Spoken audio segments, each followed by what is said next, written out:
Hello, good morning. Welcome to all of you to this event with Liz Castro, an American translator and writer that has been very much involved lately in the Catalan struggle for independence, writing about it, publishing a book called What's Up with Catalonia. Today she presents here, and that it's one of the persons that, being outside of Catalonia, has come to feel Catalan and has decided that she wants to be part of an inclusive project like Catalonia, and has been very, very active talking to people around the world, and now she's the director also of VilaWeb English. That's the first portal of Catalan news in English, very important in order to reach to a lot of people that don't understand Catalan and want to know what's happening now in Catalonia. And she's one of the persons that is working more in this direction. And maybe very interesting to know what are their views, what are her views on Catalonia, what are her views on America, how can we work together, how can we make America recognize us even, and how to reach the international public. So Erika or Liz, the word, so she can. I would like also to add that she conducts these Catalan talks on Twitter, which are highly recommendable, dynamic exchange of questions with personalities to discuss Catalan issues, and it's transmitted in real time in several languages. I would like you all who have not read this book to do so immediately. It's extremely well selected articles on the Catalan realities, very readable, and we have to thank Liz Castro for being such a great ambassador of our cause. Before you speak, tell us about yourself, how you came to Catalonia. You started studying Catalan in 1985 at the University of California, Berkeley. What is your assessment of the internationalization process of the Catalan quest for independence? Well, I think we've come a long way. I think we've come a long way in internationalizing the process. I know that in 1985, nobody in my country knew what Catalonia was. Nobody had ever heard of it. They might have heard of Barcelona, but they did not know what Catalonia was. They had no idea that there was a separate identity of people there who felt themselves to be a nation. And so I think that there's been a lot of progress in this respect. And you see it in the newspapers. All of a sudden, instead of talking about the northeast region of Spain, they actually use the word Catalonia. And I think that's a huge improvement. Once you have a name, there's a word that you can use to describe a people and a place, it exists. And so that's great. That's in newspapers, and luckily, What's Up with Catalonia now has competition, which is lovely. There's a book that was published by Sapiens magazine that explains. It's a more historical perspective and a little bit more magazine-y with beautiful pictures, perhaps maybe less academic. I'm not sure, but there's other ways of telling the story, and there's lots of blogs and lots of newspaper articles and coverage. And I think there's still a long ways to go, partly because everybody in other countries have their own problems. It's a very large world, and there's a lot going on, and it's hard to take interest in what's going on in another country. So we have to somehow figure out how to translate what's going on in Catalonia, which is a basic quest for people's right to define their own future, and we have to figure out how to make that. How to get other people to be interested in that and take that on and simply read about it, to know about it, which is part of the struggle. Yes, Liz, one of the things that most interests us from your person and all you do is that being American, you're so much involved with Catalonia. Mm. How that comes to be? What makes you change? What makes you feel Catalan? For you, what does it mean to be Catalan? Because a lot of times we have been told that we are closed, that we are obsessed with identity, and this is with you, like you, we see now that probably to be Catalan is not a matter of ethnic origins, but something else. Maybe you can brief us a bit about how did you feel about it? I moved to Barcelona in 1987 after studying a little bit of Catalan at Berkeley. and I had enough money to stay for a couple of months. And I happened to find, totally by accident, a job at a computer company. And when they heard that I spoke a very small amount of Catalan, they spoke to me in Catalan from then on. They never spoke to me in Spanish. And they would speak to me in Spanish, which I didn't understand, but the common language was Catalan. And that was a huge gift that they gave to me, because I could tell right from the beginning that that was the key to being part of the group. And I have this vivid memory of being at lunch with this computer company. It was a startup, and there were all young people, in our 20s, and there were two other Americans. Actually, there was a Dutch man and an American, and they only spoke Spanish. And there was a conversation around the table, and everybody else was Catalan speaking except those two people. And the people in the Catalans, and the Catalan speakers, would speak Catalan to each other, and then when they got to the Spanish person, they would switch to, not the Spanish person, but the Spanish-speaking person. They would switch to Spanish, and then when their eyes shifted back to somebody who spoke Catalan, they would switch back to Catalan. And the main conversation went on in Catalan, and it was clear that the language was a way of being part of the group. And it wasn't that Catalans didn't want to incorporate the other people, and they did, and they made an effort to. But if you wanted to be really part of the group and not need special attention, then you had to speak Catalan. And from the very beginning, my Catalan was so bad. It wasn't that bad, but it was very weak, and I had very little vocabulary. But when people heard me speak Catalan, and this was in 1987, they were so generous and so positive. Oh, it's so nice that you take the effort to speak our language. We really appreciate it. Why do you do that? It's so unusual. We don't know anybody else who speaks Catalan. And in that time, I didn't meet anybody else who spoke Catalan who was from out of the country. And it was this embrace, just because I had made the effort to speak their language. And they would say, oh, I know somebody who's been here for 40 years. They've never spoken Catalan. And I understand the reasons why it's hard for some people. I like languages. I'm interested, and there's a lot of other factors. But the fact that I learned Catalan was definitely a key to joining this community and to being part of it. And it made me feel very much at home. And there's another part. Actually, before I came to live in Catalonia, I went to a thing called the Summer Catalan University in Prada, on the French side of the Pyrenees, if you will. And I spoke the little Catalan that I had there, and people treated me like a celebrity. They interviewed me on the radio. It was the very first time, and it was an amazing thing. But that wasn't the important part. The important part was the way that people talked about themselves and their people, and there was this identity that they had as a nation that I had never felt before.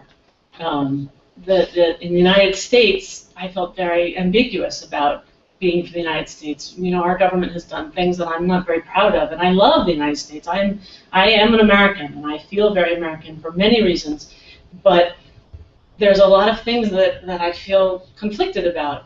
But here there was this people who knew exactly who they were, and I was felt very attracted to that. And then when I came and you all opened, or they all opened their arms to me, made me feel very much at home. And I don't know if it was because I was 22 in 1987, if it was partly that I just felt so at home that whenever I've come back to Barcelona, and I've come back to Barcelona in September to live more permanently, I just always feel at home there. It feels like I should be there. I don't know why. It's kind of strange. So partly all of that, and partly I think just serendipitous. You are part of a group of prominent foreigners who have come to live with us in Catalonia and have been great ambassadors. Matthew Tree, whom we had here giving a conference. Also Patricia Gabalcho from Argentina, and now more Catalan than anyone else. What do you think you have in common with them? That's a good question. Matthew Tree is from London. Patricia is from Argentina. So our backgrounds are very different. I think the thing that we have in common is this love of Catalonia, of the language, of the character of the people. I mean, it's hard to sort of paint a whole people with the same brush, but there's this way of being in Catalonia which I really like. There's a big emphasis on family. on connections, on community. People stay together. They stay in the same place. They work very hard. They also go out and have fun, but that's not the only thing. They talk all the time, which is kind of hard for me because I'm not a big talker. So I'm not sure what Matthew and Patricia find there, but it's a lovely place to be. I'm very happy to be there. Yeah. Being American probably makes you know better what kind of arguments are more useful to convince Americans. And what kind of arguments that Catalans use when we're talking about independence are more useful. It's most useful when we talk about identity, when we talk about language, maybe when we talk about our past with the Civil War or the Succession War, or when we talk about economics. Because sometimes it's very difficult to know, when you talk with each nationality, which is the good point, what's the point that makes you empathize with the person who is listening to you. And maybe you can give us a bit of a good advice in that sense relating to Americans and North Americans in general. I don't think Americans understand the language issue at all. I think that monolingual speakers in general, and Americans, language as solely a communication tool. You speak the language that you can, and Americans are very proud to go to travel and say, oh, I asked for coffee in Italian or French or whatever, and they don't really understand why you would choose another language if you have two, and you can speak one that other people think is the one that you should speak. Why not? I don't think they get that. So I think that the whole language thing doesn't make sense to them. We Americans almost entirely only speak English. We traditionally lose our languages after 3 generations. All minority groups lose their languages. My great-grandparents were from the south of Spain, actually, and in my family, almost nobody speaks Spanish except me. So I think that's not a good avenue to follow. On the other hand, choosing your own destiny, choosing what your future should be, voting on what your future should be, democracy, the importance of being able to say what you want, that is a very strong American value, and that's where I would go. And the economic questions, I think, are important as well, being able to decide where your taxes are spent, and wanting to be generous with other parts of the world, whether they be in Extremadura or whether they be in Greece, but being able to choose that, being able to have some say over that. Americans fought our own war for independence over taxation without representation. We understand what it is to be taxed without having any say about it. So I think that's something that is very strong in ourselves. Despite the fact that you live in Barcelona, you have a perspective and a distance, because we are Catalans and we probably don't have that distance. What would you think are the biggest risks that we face in our road to freedom as a people? The biggest risks? I think the biggest risk is to lose.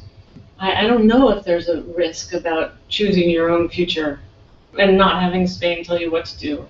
I don't think there is. Not being recognized internationally, for instance. Oh, I don't think that's a possibility. It's unheard of that 7.5 million people who form part of the European community right now are going to be somehow kicked out. Why would they do that? That would be, first of all, it would be against the interests of the EU. It would be against the interests of Spain itself, because then there would be these borders between its products and the rest of Europe, which it's very interested in.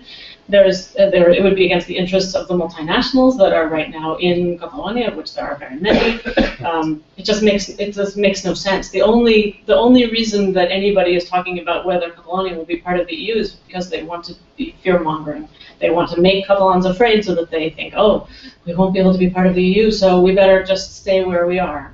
I don't think that argument holds any weight. As soon as Catalans vote for an independence referendum, then you will see that the EU will say, please stay with us, because they don't want 7.5 million prosperous, hardworking people who are part of all of these multinational companies to go join EFTA and show the rest of Europe that maybe there are other options to being part of the European community. I think that's not in the EU's interest.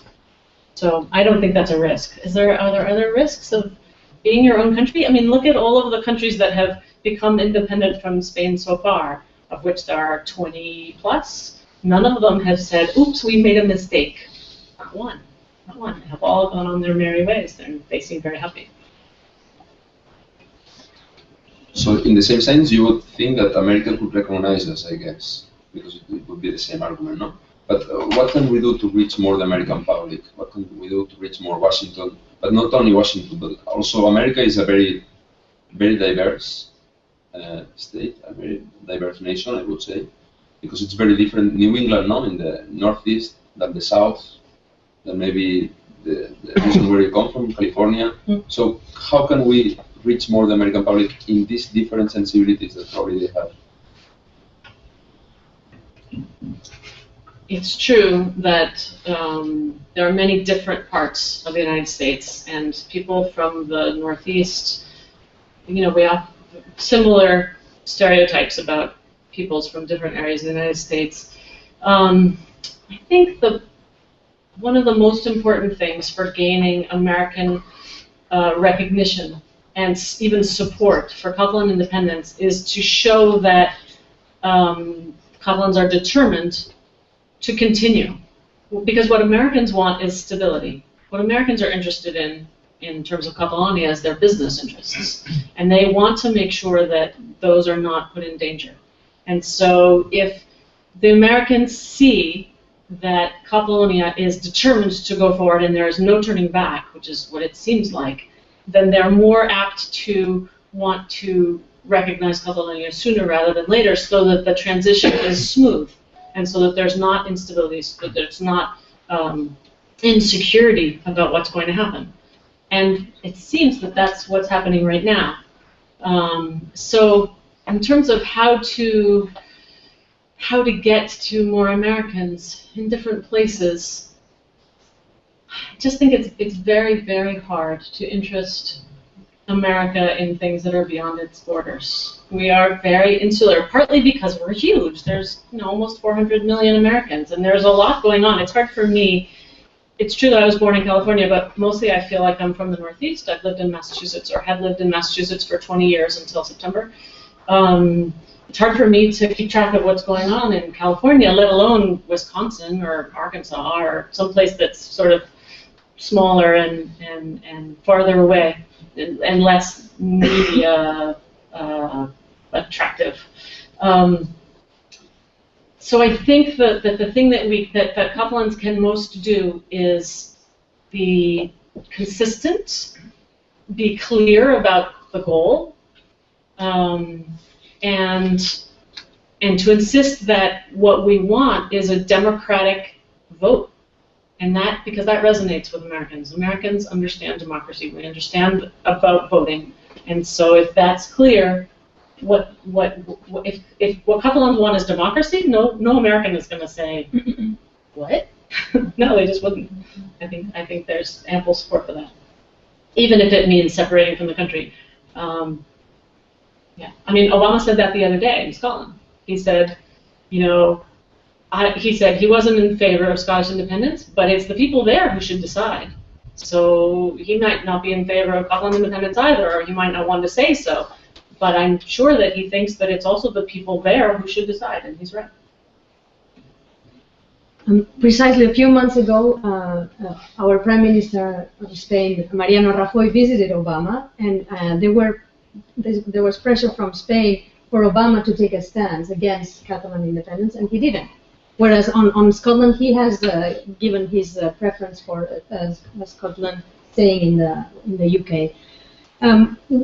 What do you think are the opportunities that Scotland opens up for Catalonia? The referendum is before ours, right? One of the first things that I wrote after the Catalans had decided on a date and a question was about the fact that they had agreed on a date that was after the Scottish referendum, and why that would be beneficial, why they might have done that. And one of them is that if Scotland wins the vote, and it's becoming very close, the EU will have to make a pronouncement, and that will be very important for Catalonia, because then the whole fear-mongering, oh, we won't be part of the EU, we won't be part of the galaxy, completely goes out the window. And the EU is not going to make a pronouncement until there's an actual question. They've said that over and over and over again. We're not going to say anything until one of the member states asks us for an official position. And so at that point, if Scotland wins its referendum, it will make a recommendation. And that will be very important for Catalonia. And if it loses? And if it loses, then the EU will not make that declaration. And so we will still not know. But the EU has still not made an official decision about that. So if Scotland loses, I think that it will be morally, I don't mean morally, I mean it will tamper enthusiasm a little bit.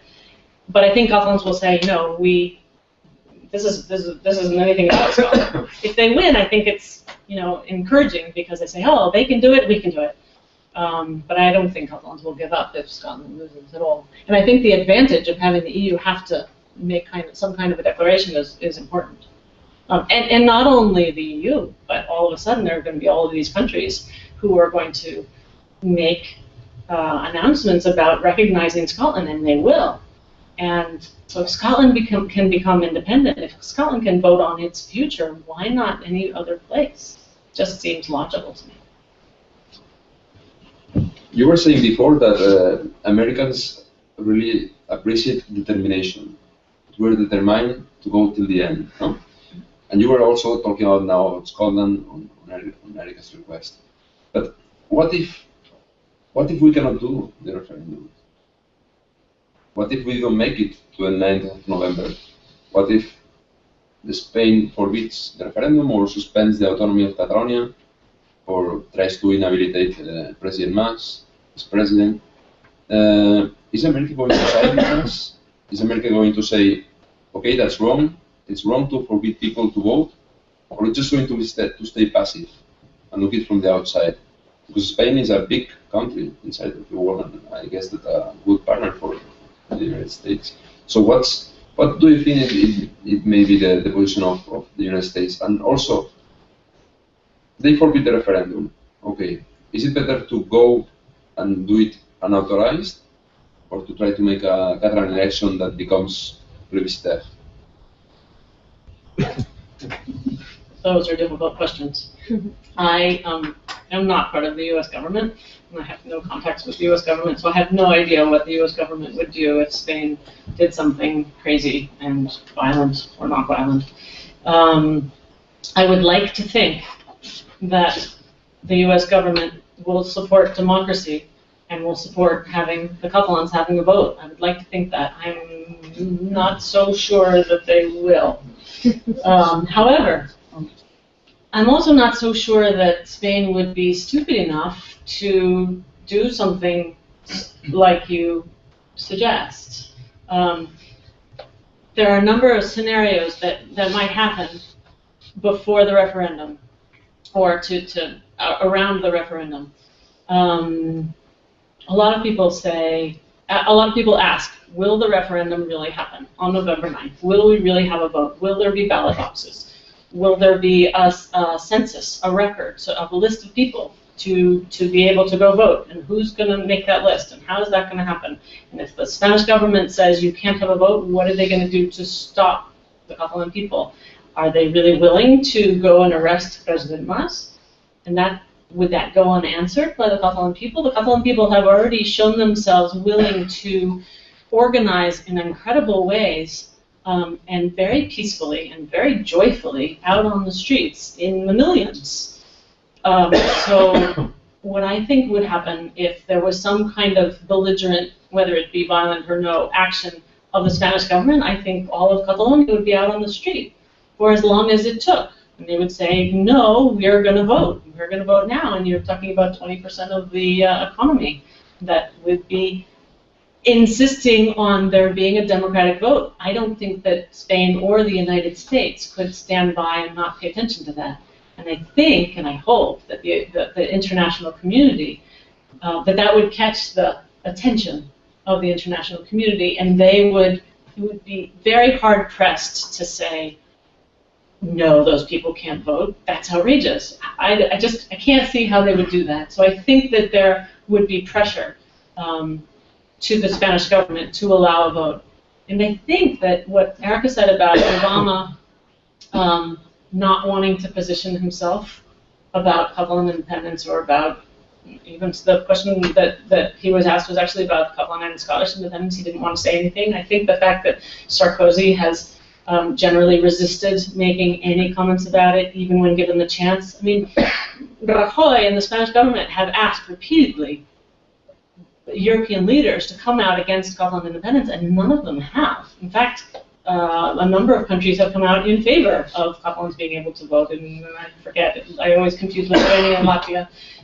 But one of them said it's perfectly fine that they'd be able to vote, and we would recognize them. The other day there was I spoke with an Irish politician who said we would recognize Catalonia instantly. So I think that there's the silence right now from major European leaders on this question is a positive note. The fact that they're not coming out and saying, you know, we support the territorial integrity of Spain, which is the easy thing to say, and they're not saying it. That says something. Not sure exactly what it says. Doesn't mean that, you know, the United States would come and you know, do anything drastic, but I think that we're doing okay. And I also think that the Catalan people they're amazingly organized. I'm part of the ANC in Gracia, which is my neighborhood in Barcelona, and also of they're divided in territories, and they're divided in subject matter. There's a chapter of the ANC that's for geologists, I believe, and there's one for taxi drivers, and there's one of police officers, and there's one of there's economists, and there's lawyers, and there's all these crazy different groups of people. It's just amazing. And they come together. I'm in the translator group, and I went to a meeting, and you know, it's just regular people coming together on a Thursday night, you know, once a month, and saying, this is what are we going to do as lawyers or economists or translators? What can we bring to this cause? And you do this, and you do that, and I'm gonna, you know, we're gonna organize this event, or we're gonna organize this project, and it's an amazing community effort. So I just can't imagine them saying, oh, Spain said we couldn't do it, let's all go home. It's not gonna happen. We have also an ANC Brussels and ANC London, and it's wonderful that we are also cooperating in this 11th of September festivities to increase our visibility. You mentioned international leaders. Paradoxically, the international leader that has come out strongest against Catalonia is a Catalan himself, Manuel Valls, the Prime Minister of France. But his own family is for independence. So I think because he wants to cloud the fact that he's a Catalan, he thought he had to speak against, he spoke about unity or some kind of nonsense that didn't make much sense in a meeting. Yesterday, a new king was proclaimed in Spain. One of the main reasons, if not the most important one, to have a succession in the monarchy was the Catalan problem. What is your take on that? I was telling somebody this morning I'm sort of rabidly anti-monarchic, so you have to take that into account. I think that's part of my American heritage. I just don't understand monarchy. I don't understand why there is a monarchy, why there should continue to be. It seems the most anti-democratic thing possible on the planet. My husband actually and I were talking about it one day, and I began to swear on the street. It just makes me furious that there should be one person who, because of his parents, should have the right to choose what other people do. I don't get it. It doesn't make sense to me. So that's the preface. Felipe VI, the new Spanish king, it's very interesting that all of a sudden the Spanish king decided to abdicate 2 weeks ago or 3 weeks ago. It's been this whirlwind process, whoosh, you know, push through the law of abdication in the Congress. Don't invite any international emissaries to the event. Push through another law of succession. And then, and so there's all this question, oh, will Felipe VI be able to broker some kind of a pact between the Catalans and the Spanish? And yesterday he had a chance to give some sign of what he might do in that respect. And he came out in military garb. He rode around in a convertible that belonged to the dictator Francisco Franco. There were few people on the street. There were some in different places, but there was not nearly as many people as you might have thought. And the speech that he gave was lackluster at best, and said he believed in Spanish unity. And supposedly he speaks Catalan. I have never heard him. I'm curious to hear if he really does, or if it's just a speech written out for him. But he said "moltes gracias" at the end, which doesn't take a lot of effort. So if this is an example of what he's planning to offer Catalonia, to say to Catalans, everybody fits in Spain as long as you follow the law, that wasn't much of a bone, frankly. So I don't think there's a lot to expect from him. I think that there are people in Catalonia who are very afraid of change. There are people everywhere afraid of change. I think that the force of the status quo is very something to take into account. People do not like to change, even for something better. And that's Catalans, that's Spanish people, it's Americans, it's everybody. We like continuity. So this is a big change. It is huge. So I think there are a lot of people who are trying to figure out a way to not have to change. And they're happy to grab onto Felipe if they think that maybe he could, maybe he can take the heat. The reason that people think that he might be able to make a change is because the PP, the ruling party in Spain, has painted itself into a corner by constantly saying how terrible the Catalans are and how whiny and how demanding and how selfish and how blah blah whatever, so that their own party members would rebel if all of a sudden he said, actually, they're really not so bad. We should give them, something. So they're stuck. They can't do that. So the idea is that Felipe could do that because he's the king. He could say, no, you guys have to make a deal. But I don't see that happening. Not with what he showed us yesterday. Before we open the floor for questions, I would like to ask one last question. We are not only in the capital of Europe and the capital of Belgium, but also the capital of Flanders. Again, with your perspective, do you see any synergies between Flanders and Catalonia? I have to admit that a lot of what I know about Flanders I learned between yesterday and today. And I'm amazed at this feeling. That's what I've understood is that the Flemish speak Dutch and the Wallons speak French, and never the twain shall meet. That seems very different than the Catalan situation.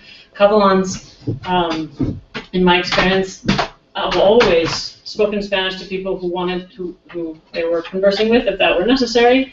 And the language issue is not there. I feel like Catalans are very willing to negotiate and to make a deal and to talk and to listen and to dialogue. I don't know a lot about the independence process. I know that they've had a lot of difficulty forming a government because they're very different, separated parties. And I feel like the Catalans are not as defined. There's a very interesting movement in Catalonia right now, which is called Sumate, which is a group of Spanish speakers who want Catalan independence. And I don't know if such a thing like that exists in Belgium. So it's not just a language issue. There are many people like myself who live in Catalonia who were not born there and who have become part of the community, partly because of language, partly because of the embrace from the people, and they've integrated into society, and they feel Catalan, and they want to be there, and they don't. Spain has always felt to me like another country from the very beginning of when I lived there. When I lived I used to go to Madrid for trade conferences about computer stuff, and it was like a different place. It's always felt different to me, and so I think that. I sort of got lost, but I don't know. It's not such a definition between as it is in Belgium. Well, before leaving the floor to my friends here that need to listen to you, I just wanted to say that the book that Liz edited and published, it's a very useful book. I have used it many times. I have given it to many people, not only MEPs or assistants or advisors in the European Parliament, but also people outside, lobbyists, bankers, people from any kind of association, and all of them open their eyes when they see this book, when they see that many academics, not only Catalan-born, but also there are some that are English or American, have spoken up for Catalonia. And it's a really useful tool that I really recommend you to buy and to give it to your friends in order to make the cause of Catalonia more public. Thanks, Liz, for being here, and let's see what people ask. If you have any question for Liz.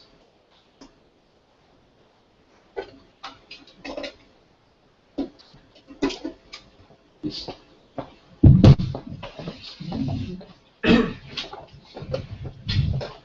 In Catalan or in English? Whatever you like. I don't know what's better for you. Either one is fine. Parla en català, si vols. Sí? Perfecte. Volia preguntar, bueno, dues coses. Primer, una reflexió. Aquesta primera reflexió de dir la comunitat internacional o els Estats Units si realment es nega el dret al vot, el dret a decidir. Si ja, jo també tinc la sensació que la gent es quedarà bastant al marge amb això. Si ja pensem així, jo crec que l'estat espanyol també ho pensa, amb la qual cosa deu pensar, potser no és tant. És més fàcil, no?, dir no i que no votin i s'ha acabat. Perquè jo crec realment que la comunitat internacional, i de fet el que has comentat tu, que es moguin en favor d'això. L'altra cosa que volia demanar-te és, ja que has viscut a Catalunya, què ens diries a nosaltres que podríem fer que no estem fent per anar cap al camí, cap a aquest camí de la independència? Què podem millorar? Què podem fer més bé? Gràcies. I gràcies per la xerrada, està molt bé, m'agrada molt. Thank you.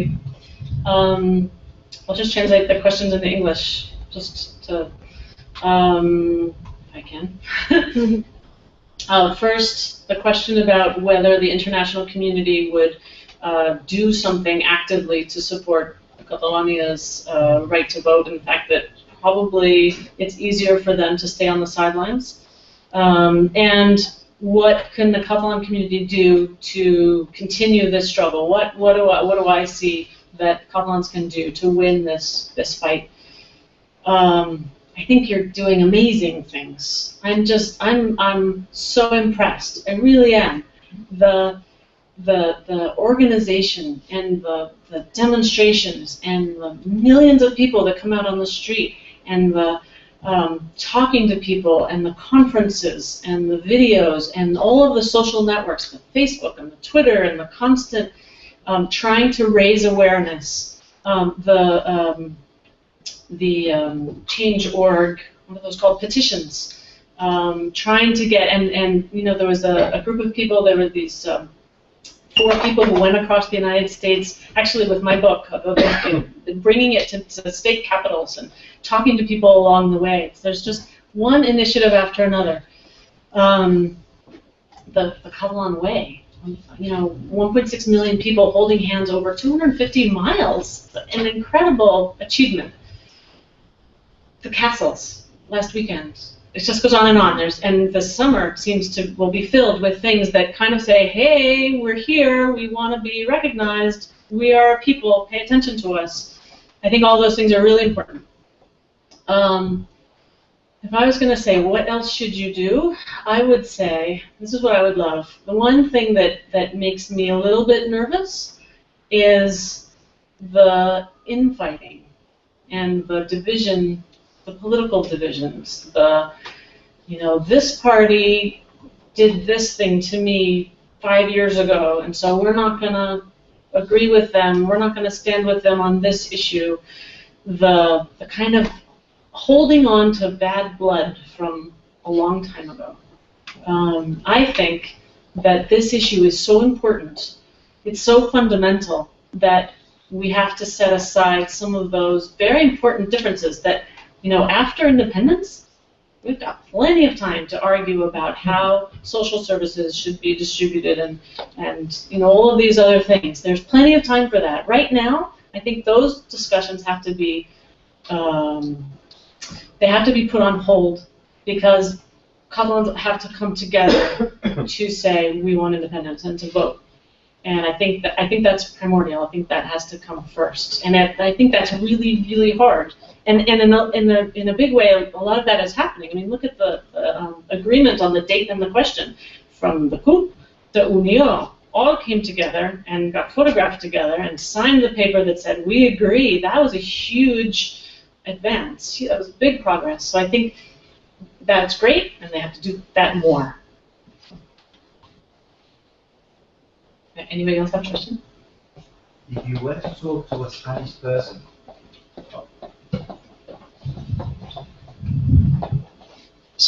if you were to talk to a Spanish person and try to explain that person why you support Catalans and why you think Catalans have the right to vote, what would you say to them? I do that sometimes on Twitter. I'm on Twitter a lot, and once in a while I get somebody who generally starts with a complaint. You're an American, why are you sticking your nose in our business? The United States would never let, some states secede.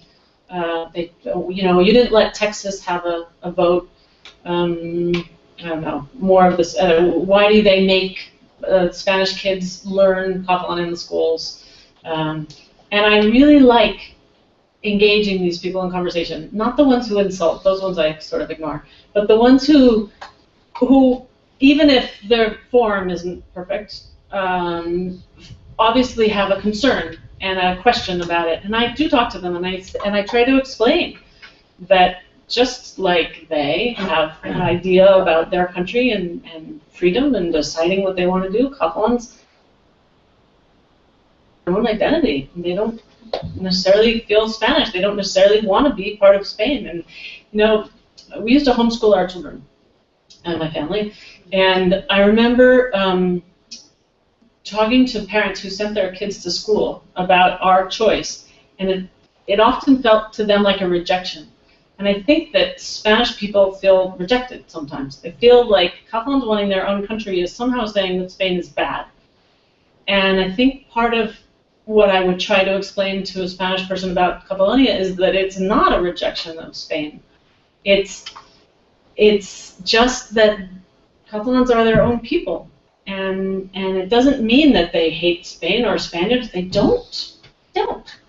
Very few people that I talk to about Catalan stuff have anything bad to say about the Spanish people. Really, and on the contrary, most of the people I know, myself included, have relatives in Spain.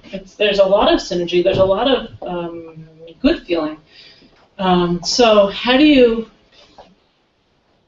And I guess another thing that I try to do is dispel some of the stereotypes. One of the ironic things about the Catalan cause is the importance, because of the importance on the Catalan language, much of the information about independence is in Catalan, and it's very hard for people outside of the community to read or to understand, which is why I talk a lot about Catalonia in English and sometimes in Spanish, why I published this book, why I translated this book into Spanish as well, because I wanted there to be information in other languages about independence. And so I think people in other parts of Spain have a view of Catalonia that mostly comes from the press, mostly comes from the Spanish press, mostly comes from the not supportive to Catalan independence press. And so anything that we can do to give more less slanted information about Catalonia is helpful. I believe that people are generally good.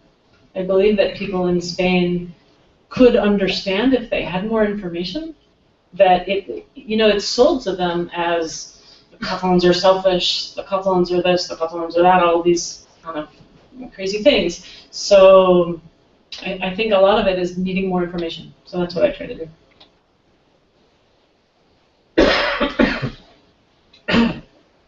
Anybody else?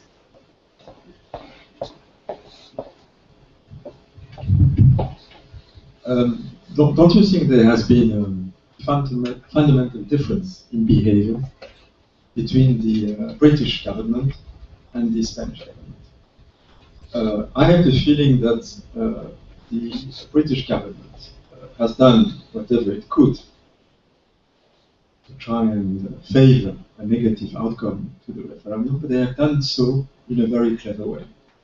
Whereas when one looks at the Spanish situation, this government managed to do something which is absolutely fantastic, which is to unite what I think is a big majority of people, most of which were not independent at the start, who today would want to leave Spain.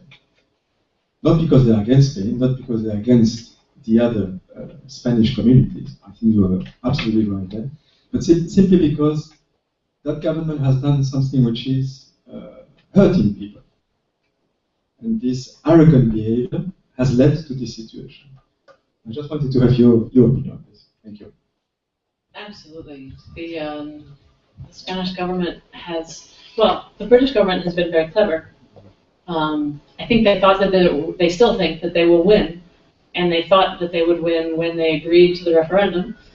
And I think that there's a strong tradition of democracy in Britain. Salmond won a majority in Holyrood, so it sort of all came together. There was this democratic process, they have a democratic tradition, and they thought that they would win. So it was an easy way to say, sure, we can do that, no problem. And I think it's very strategic. I think they might win. And I think that the only way that they could win is to take on the fight the way that they have. And the Better Together campaign has perhaps not been as smart as it could have been, but it's certainly been miles ahead of what the Spanish government is doing. The Spanish government, there's this saying that says when somebody is making a mistake, when your opponent is making a mistake, you should just quiet about it. So I'm kind of reluctant to give any clues. If Spain wanted to keep Catalonia, what it would do would be to allow the referendum and then win it. That's the only way. That's their absolute only way out. The more that they tell Catalonia and the rest of the world that Catalans don't have a right to vote, the more that they unite the entire landscape of Catalan politics, and they reignite this view, this image of a pre-constitutional, if you like, I hate that euphemism, Francoist Spain, that they have really never quite gotten over.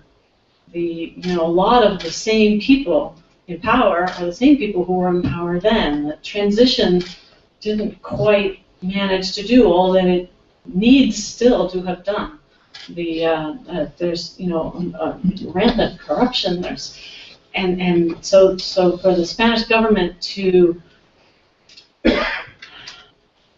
not want to use this as a way to say, yes, we embrace democracy, we can have a vote, we can do this in a modern way, I think is terrible for its own self-image, and I think it will get it to lose. And you're right, it totally unites the opposition.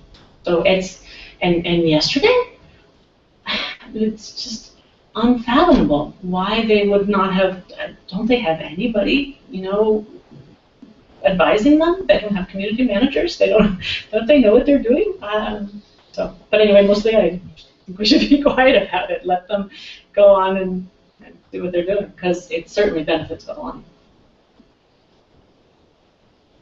Don't you think there's a risk of enforced infighting that we might be vulnerable to, as it was the case during the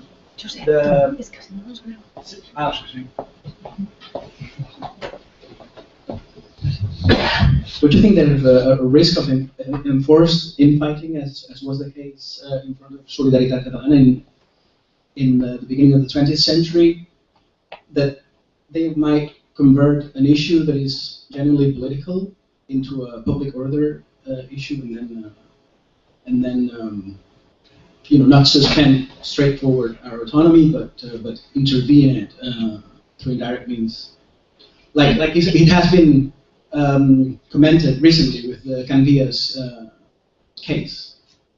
Enforced infighting? You were using the word infighting, like we're quarreling against one another. But do you mean instigated? Instigated by them, of course. Yeah. Oh, I do think that's I think that's a definite problem, sure, and a risk, which I think is why I think it's so important for these political parties to set aside some of those differences. The Cambias incident was very troubling, very troubling, both for the attacks on the Convergencia offices all over Barcelona, and for the general unrest. And who are these people who are burning, garbage cans and the kind of and even the discussion online, like who are these people? There were a lot of people favoring Cambias, but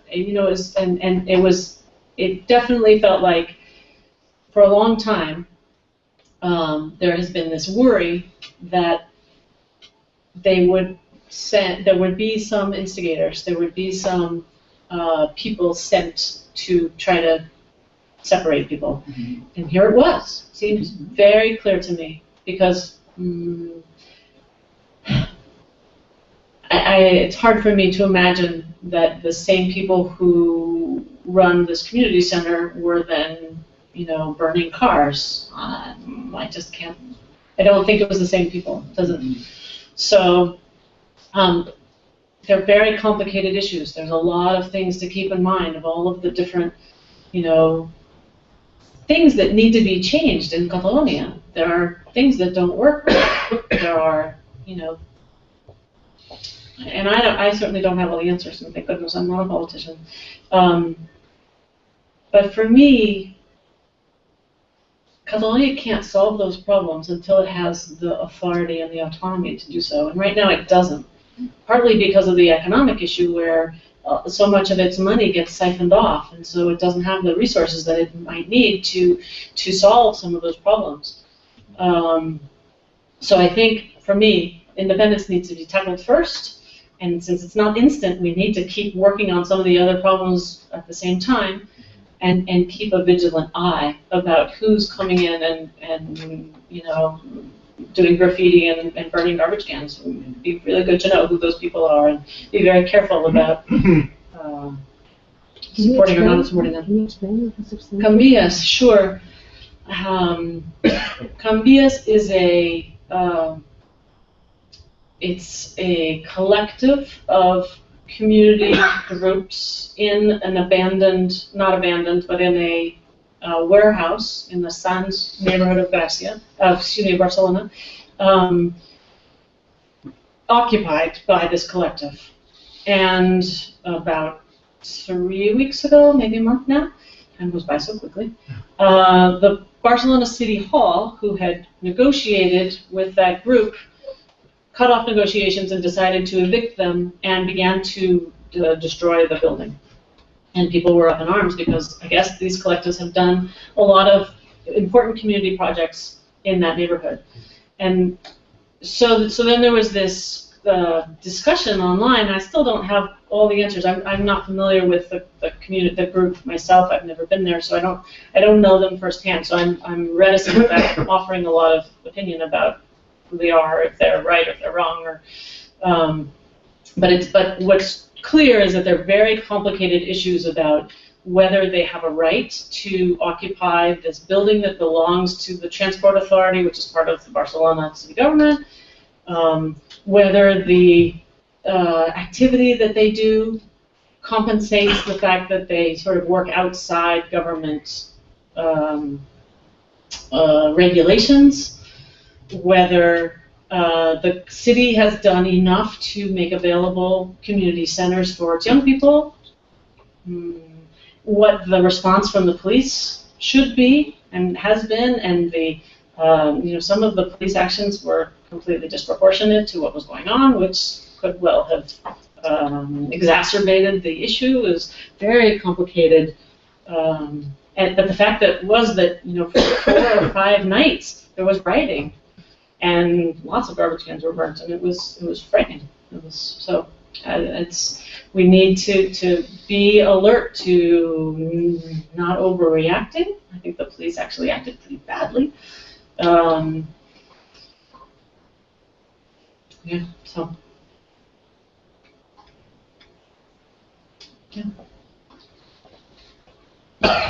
if we compare the arguments between that the campaign Better Together in Scotland are advancing and what the media in Madrid, or Spanish media, putting forward, what are, in your opinion, the main, let's say, technical differences? Thank you. I haven't followed Better Together too much. I follow some Scots on Twitter, and so I mostly get complaints about what Better Together is doing, so I can't give an honest opinion of their campaign. What I feel about the Madrid campaign is that it's very, very negative.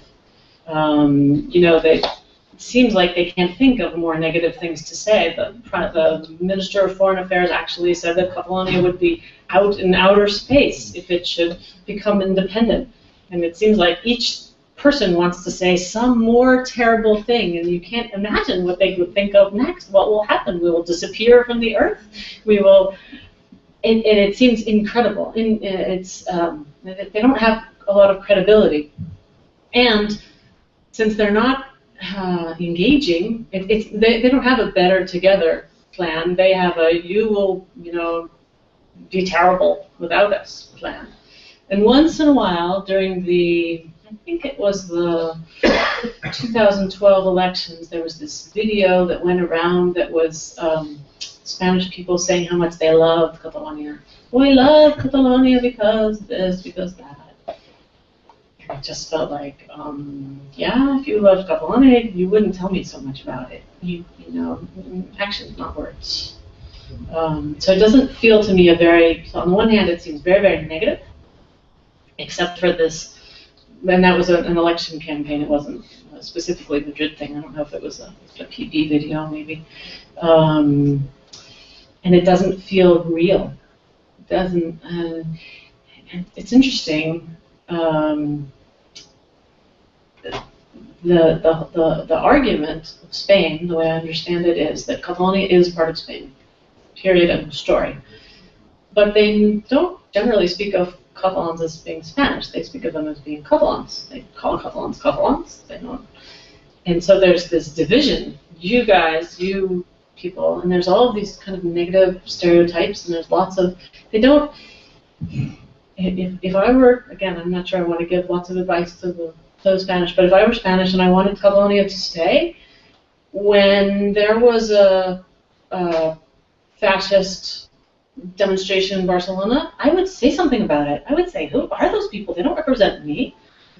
If there was some kind of act in Madrid, say on September 11th, 2012, I think, or was it last year, 2013, when the fascists broke into the Catalan government building when they were giving a presentation for Catalonia's National Day.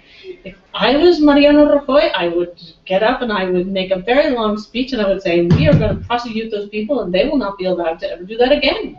Catalans have a right to, this is Madrid, this is my city. I want people to be able to have a book presentation here or whatever they were doing, a celebratory act in my city and feel safe about doing it. I don't want Catalans to be treated that way.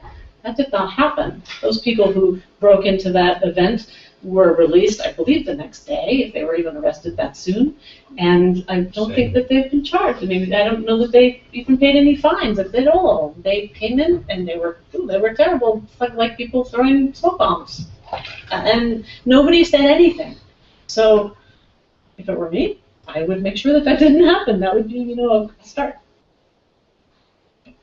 By the way, one of them was a relative of the Minister of Justice. Yeah, and I would make sure that if I was the Minister of Justice, none of my family members were going around throwing smoke bombs in Catalan government buildings. It just seems so elementary. If Spain really wanted Catalonia to be an integral part of a plurinational country, they would do it. They would have done it 300 years ago. But they have not.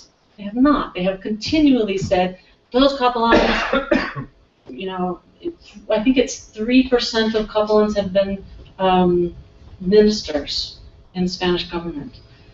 I think there have been 1 or 2 presidents, not very many, over hundreds of years. The infrastructure, spending money on on Catalonia is something like, I don't know, but it's nothing near either the percentage of the population or the percentage of GDP. The fact that they first decided to make the high-speed rail between Madrid and Seville instead of, say, the two most important ports on the Mediterranean, maybe those are important, but no, those are not. Those wait until some other time. So if you want to say, oh, we love Catalonia, it's so important to us, maybe do something about it.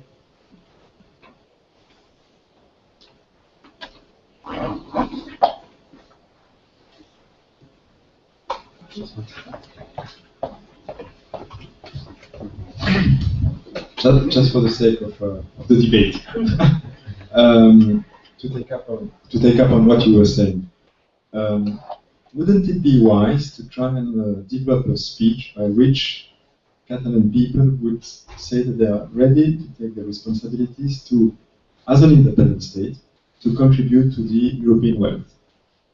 I'm saying this because potentially, they want to remain in Europe, they should remain in Europe, and I agree with you, all those legal nonsense will vanish as soon as the people of Catalonia will decide. But beyond that, I think that towards the rest of Spain and elsewhere, I think that would be beneficial to pass on the message that they are ready to take also the responsibilities and as a potential net contributor, to speak our jargon, to contribute to the wealth of also to of the others. I believe they already are. Pretty sure Catalonia is a net contributor to the EU and gives more than it receives. And perhaps you're right that should be part of political leaders' speech to say, to underscore that fact. But I think it's already so clear. Catalonia, has been very generous with its productivity, with its wealth, and already does that. And I'm pretty sure that the president has made that clear in his declarations that the Catalan government is more than disposed to continue being a responsible member of the European Union. I think that's definitely something that should be done, but I think it's in process, that it's already exists.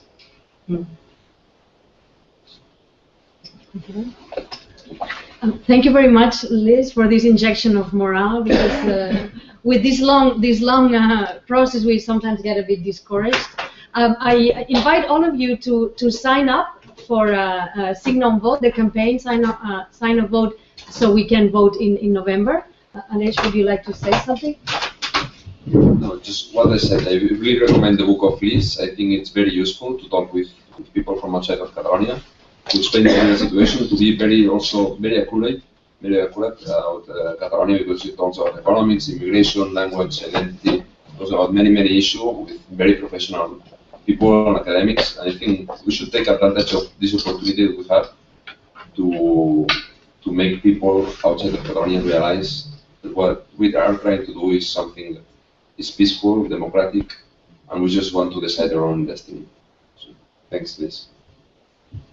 Thank you. I also want to remind you that I'd love it if you buy the book, because then I can print more and distribute them to libraries and to other organizations that have asked me for them. It's also available in electronic format on my website on cataloniapress.com. So if you want to send it to all of your friends, you could do that too. There's a file that you can download, and it's has a Creative Commons license so that you can share it with people who you think might benefit from reading about it. That's cataloniapress.com.